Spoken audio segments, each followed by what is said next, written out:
Good morning, student. I am your teacher Sunil sir. Today I am going to revise the lesson combustion and flame.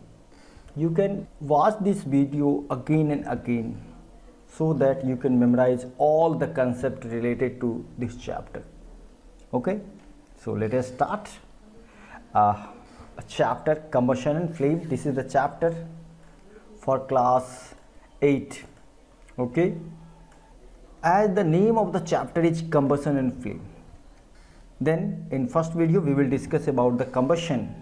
Okay, let us start. The first thing that comes in our mind is what is combustion and what are its types. Okay, तो जब कुछ भी अपने आसपास आप देखते हो जहां कुछ जल रहा होता है, जैसे आपने लकड़ी को जलते हुए देखा होगा, आपकी मम्मी खाना बना रही है, आपने देखा होगा कि उन्होंने क्या किया भाई, आपके घर में एलपीजी का सिलेंडर है, ठीक है, और इस एलपीजी के सिलेंडर से जो गैस निकलता, उसके गैस के जलने से जो एनर्जी निकलती है उसका यूज किचन में मम्मी अच्छे अच्छे खाने बनाने में यूज करती है. तो combustion is the process in which substance burn in the presence of air and must release heat, but sometime along with the heat light is also produced. On the basis of either only light is produced or heat is also produced, we are classify the combustion. Actually combustion is the oxidation process in which substance burn in the presence of especially oxygen, because oxygen support the combustion or burning of the substance. Combustion means burning of the substance. Okay, don't confuse yourself. We are having many things that cannot even burn. Those substances called non-combustible substance, or those substances that easily undergo combustion is called combustible substance. Correct है, very good. समझ में आ गया भाई combustion क्या होता है. Combustion एक oxidation process है जिसमें सब्सटेंस बर्न करता है और क्या रिलीज करता है, heat along with the light. Okay, and combustible substance are those substance that take part in combustion reaction and release heat and light. Very good. तो कुछ बात कर ले, हमारे पास जो स्टोन है वो बर्न नहीं होता है, इसलिए वो नॉन कंबस्टिबल हो गया. ग्लास बर्न नहीं होता है तो नॉन कंबस्टिबल है. पेट्रोल बहुत आसानी से बर्न करता है और इजीली.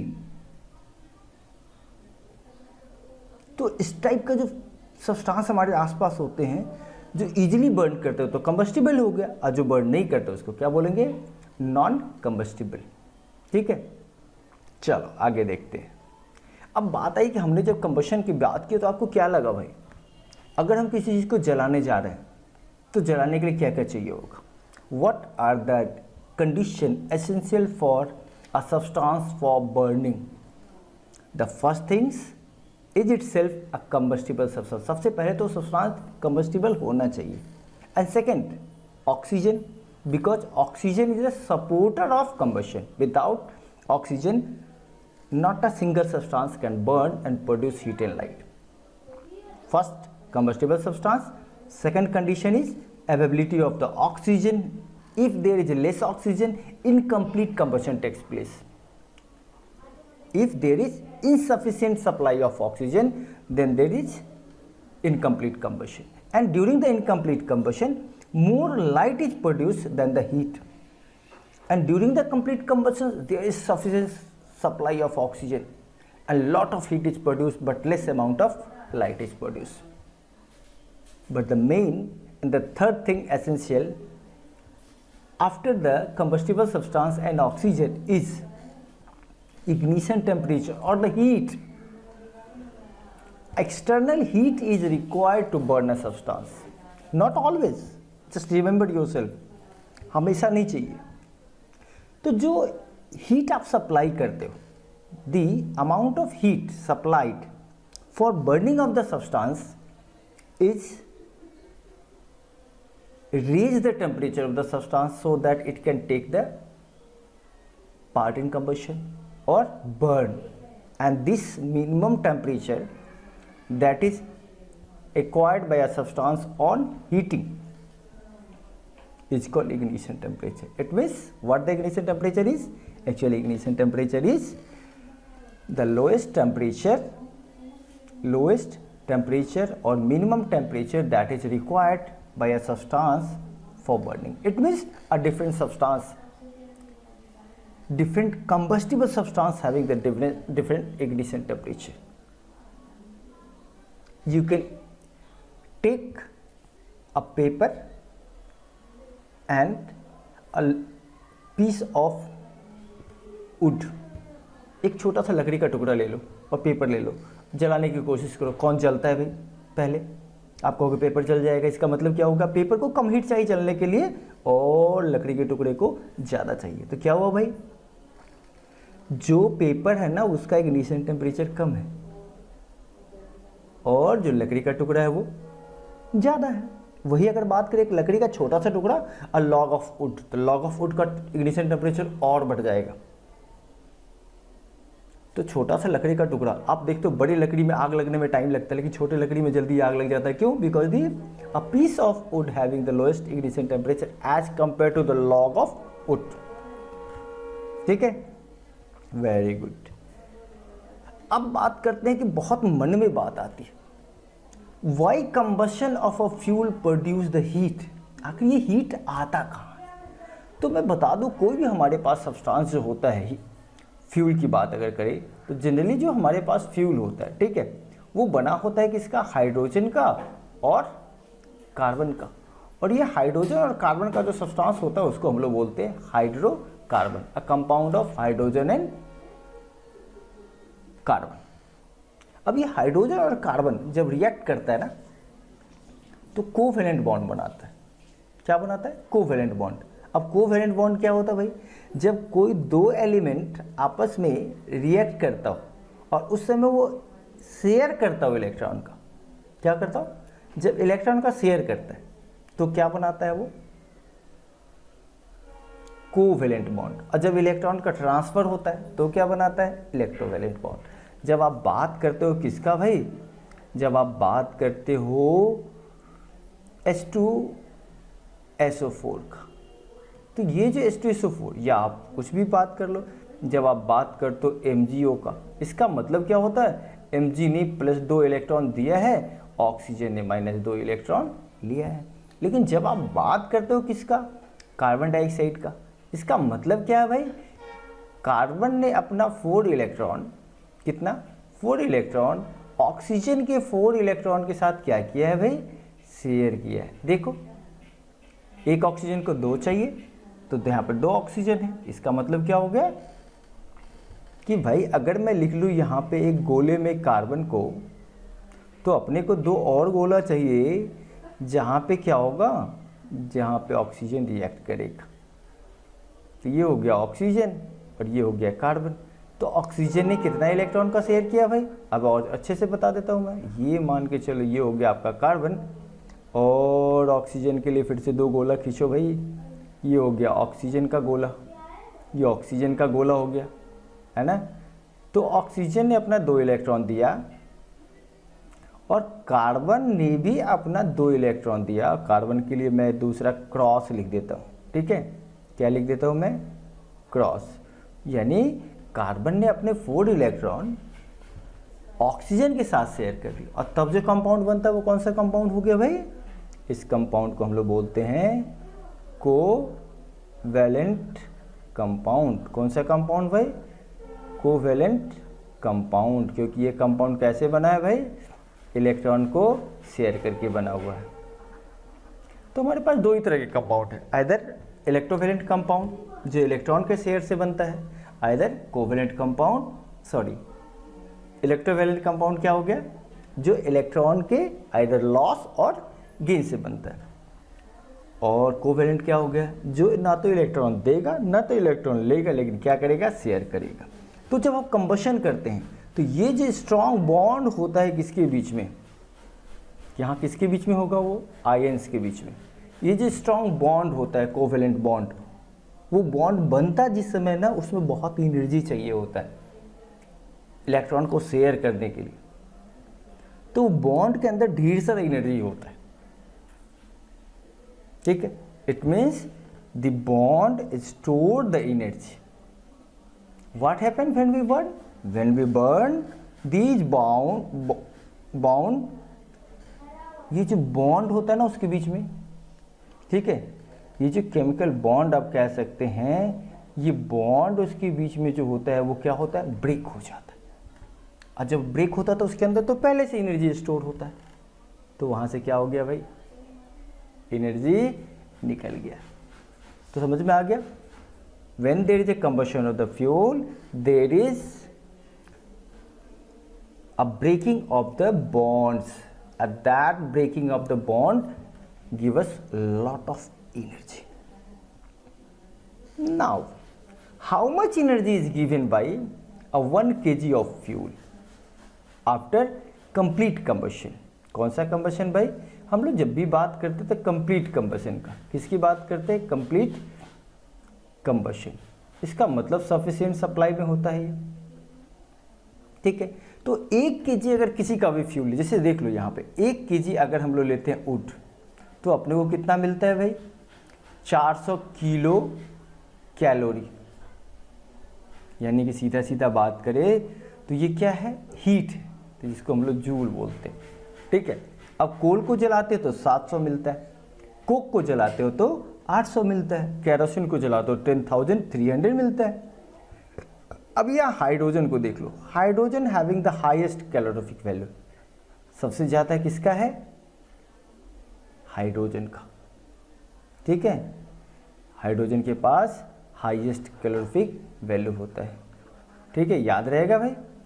बट एक लफड़ा है, हाइड्रोजन इज हाईली कंबस्टिबल, वो खुद ही जलने के लिए पूरा परेशान रहता है और खूब मज़े से जलता है, इसलिए इसको स्टोर करना बहुत ही मुश्किल है।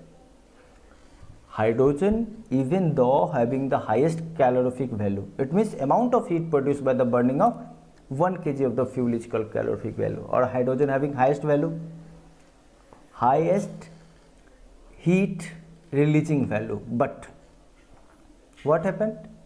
Since it is not easy to handle, we cannot use the hydrogen as fuel. Okay.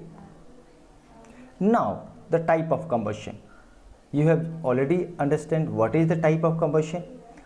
The first combustion is spontaneous combustion. ऐसे तो आपको पता है हमारे पास दो तरह का होता है, स्लो भी होगा, फास्ट होगा, और स्लो और फास्ट के अलावा क्या होगा? स्पॉन्टेनियस। स्पॉन्टेनियस में क्या होता है? अपने को अलग से हीट देने की जरूरत नहीं है, विदाउट एनी एक्सटर्नल हीट, बाहर से हीट करने की जरूरत नहीं, वो automatically catch the fire itself. आपने फॉस्फोरस का नाम सुना होगा, है ना? ये स्पेशली कैसा फॉस्फोरस होता है? वाइट। ये नॉन मेटल है और बहुत कंबस्टिबल है, इसलिए इसको केरोसिन में रखते हैं। और ये सोडियम और पोटाशियम भाई, ये तो मेटल है और इतना हाईली कंबस्टिबल है कि ये रूम टेम्परेचर पे आते ही ब्लास्ट कर जाता है। आपको अलग से इसको हीट करने की जरूरत नहीं है, ठीक है। कुछ तो ऐसा है कि थोड़ा सा गर्मी मिलेगा और जल जाएगा, यानी उसका जो इग्निशन टेम्परेचर होता है बिलो द रूम टेम्परेचर होता है। वैसे सब्सटेंस को हम लोग क्या बोलते हैं? Inflammable substance. तो ये आप sodium, potassium, calcium, LPG, spirit, alcohol, ये सब क्या है? इनफ्लेमेबल सब्सटेंस है। Inflammable substance are those substance having the ignition temperature below the room.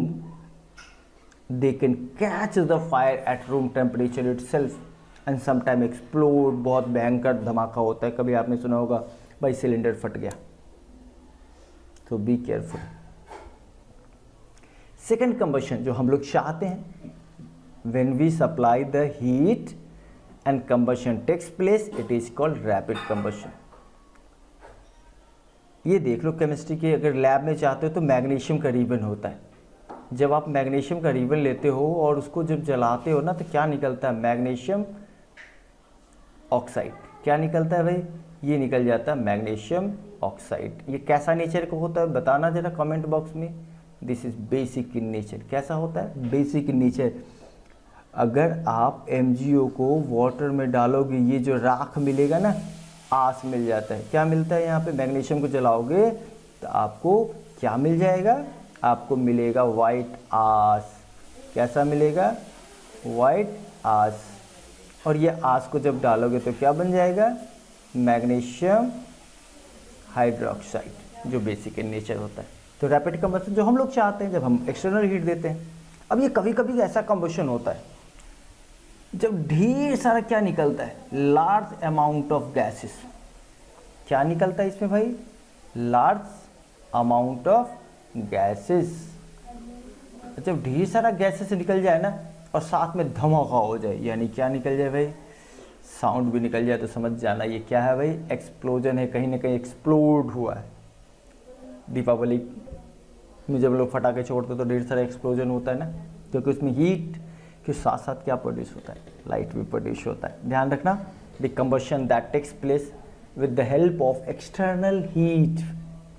अलग से हीट जब देंगे तो, और एक्सप्लोजन में क्या हो जाएगा भाई, हमको जलाना तो है लेकिन हमारे जलाने के बाद उसको साउंड भी उसमें प्रोड्यूस होगा और ढेर सारा क्या प्रोड्यूस होगा, ढेर सारा गैस प्रोड्यूस हो जाएगा।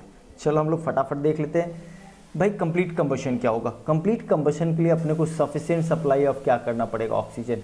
उसमें क्या प्रोड्यूस होता है भाई, इसमें प्रोड्यूस होता है मोर हीट। यहाँ पे हीट ज़्यादा होगा और लाइट कम होगा। ठीक है, क्या ज़्यादा प्रोड्यूस होगा भाई, ज़्यादा प्रोड्यूस होगा आपको हीट और लेस क्या प्रोड्यूस होगा, लाइट। और क्या रियली में निकलता है, this is a carbon dioxide. यानी अभी मैं बता दूं C4H10, this is nothing, this is LPG। जब इसको आप ऑक्सीजन के साथ बर्न कराते हो तो इसमें क्या निकलता है, carbon dioxide gas plus heat निकलता है। तो ये जो कार्बन डाइऑक्साइड गैस है ये बता रहा है कि वहाँ पर कंबशन कंप्लीट हुआ है, तो केवल क्या निकलेगा, हीट निकलेगा। ये जो आप CH4 देख रहे हो, this is the formula for CNG।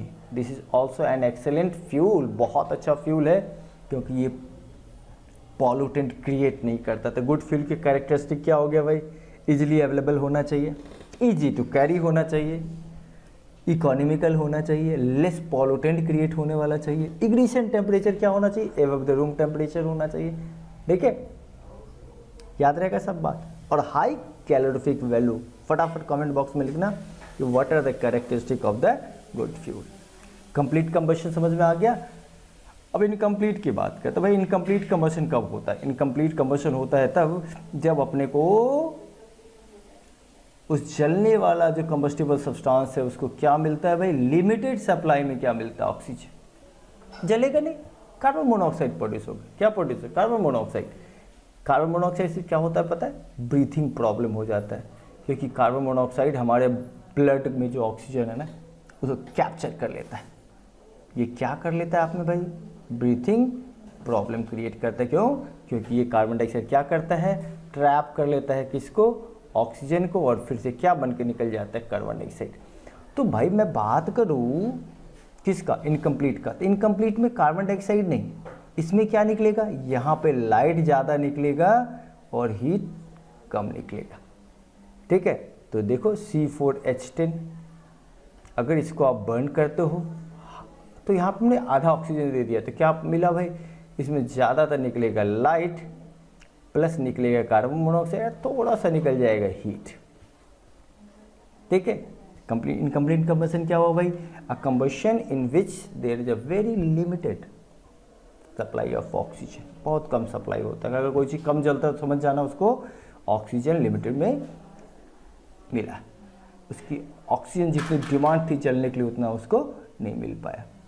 अब बहुत बार हमने देखा है कि भाई कंबशन तो हो रहा है लेकिन पता नहीं चलता है। आप जो ब्रीथिंग करते हो उसमें जो आप ऑक्सीजन लेते हो उससे खाने का क्या होता है भाई, खाने का होता है ऑक्सीडेशन। तो जो खाने का ऑक्सीडेशन होता है उसी को हम लोग क्या बोलते हैं, रेस्पिरेशन।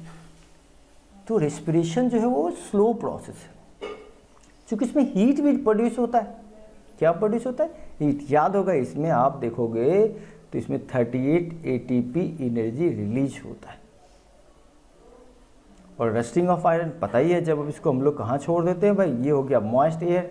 जब आयरन बहुत दिन तक आयरन का छड़ देखे होंगे, आपका ग्रिल बना होता है, आपके जो विंडो होते हैं उसमें ग्रिल बना होता है, तो निकलता है ये रस्ट। क्या है ये? Fe2O3.H2O। ये वाटर के मॉलिक्यूल्स है जो बताता है कि वहाँ पर रस्ट लग गया। और रस्ट क्या होता है?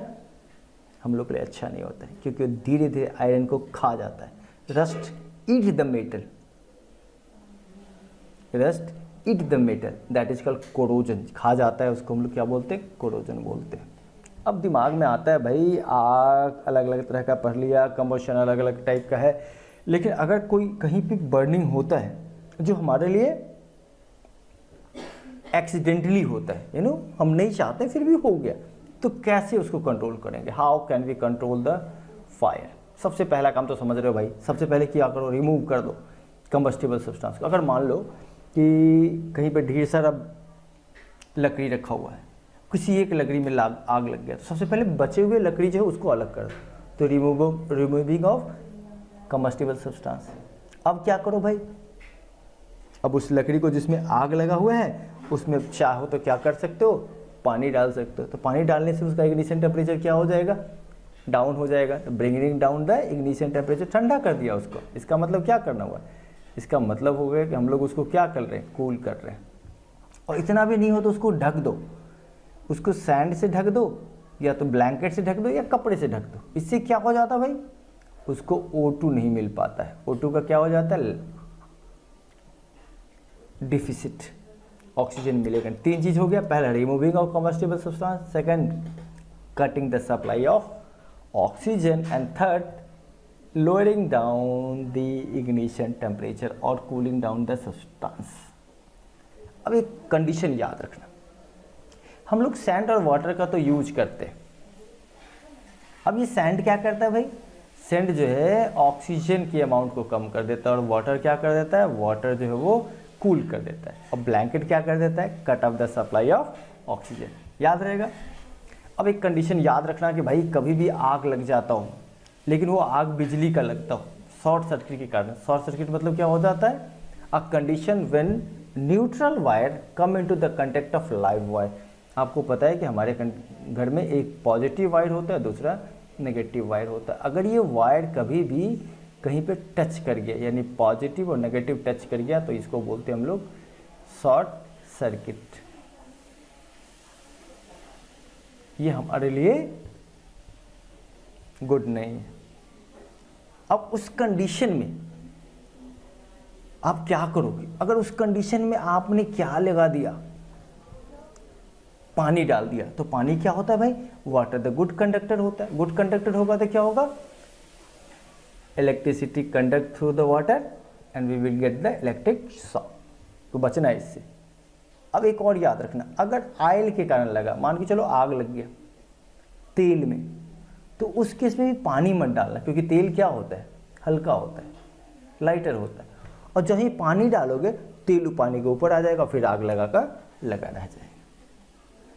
बट इन सब चीज़ों में सबसे बेस्ट जो हमारे पास है वो होता है soda acid fire extinguisher. Soda का मतलब पता है और एसिड का मतलब पता है, दोनों बता देते हैं। सोडा का मतलब है NaHCO3, सोडियम बाइकार्बोनेट, और एसिड का मतलब H2SO4। अब ये दोनों जब रिएक्ट करता है, क्या करता है भाई? ये दोनों जब रिएक्ट करता है, कौन कौन? H2SO4 और NaHCO3 जब रिएक्ट करता है तो क्या बनता है? आपको बन जाता है Na2SO4, यानी सोडियम सल्फेट, और साथ में निकलता है carbon dioxide gas, Na2SO4 plus CO2। देखो कार्बन डाइऑक्साइड गैस, और साथ में निकलता है क्या चीज़? वाटर। अब ये वाटर क्या करता है भाई? वाटर तो कूल कर देता है टेम्परेचर, यानी सब्सटेंस के इग्निशन टेम्परेचर को लोअर डाउन कर देता है। और कार्बन डाइऑक्साइड आपको पता है ना, कार्बन डाइऑक्साइड जो एयर है ना उससे हल्का होता है, तो क्या होगा? बाहर से जाए cut off the supply of oxygen. ये क्या कर देता है, ये रिड्यूस करता है, क्या, रिड्यूस सप्लाई। अब इसका यूज कैसे होता है, और ये क्या कर देता है, इसका काम होता है क्या कर देना, कूल, ठंडा कर देता है। अब जनरली आप ये देख रहे हो ना क्लिप यहाँ पे, ये सेफ्टी पिन है, इसको आपको रिमूव कर देना। इसको जो ही रिमूव करोगे और तब आप इसको आसानी से क्या कर सकते हो, दबा सकते हो। जो ही दबाओगे तो यहाँ पे जो बोतल में रखा गया है, क्या चीज़, इस बोतल में रखा गया है H2SO4। अब ये H2SO4 मिक्स हो जाएगा किसके साथ, इसमें रखा गया आपको NaHCO3। NaHCO3 के साथ ये रिएक्ट करेगा, और रिएक्ट करने पर क्या निकल जाएगा, carbon dioxide gas that will extinguish the fire by cutting the supply of oxygen and cooling the substance below its ignition temperature. Thank you all for watching the video. Next videos में लेके आएंगे topic flame, ठीक है।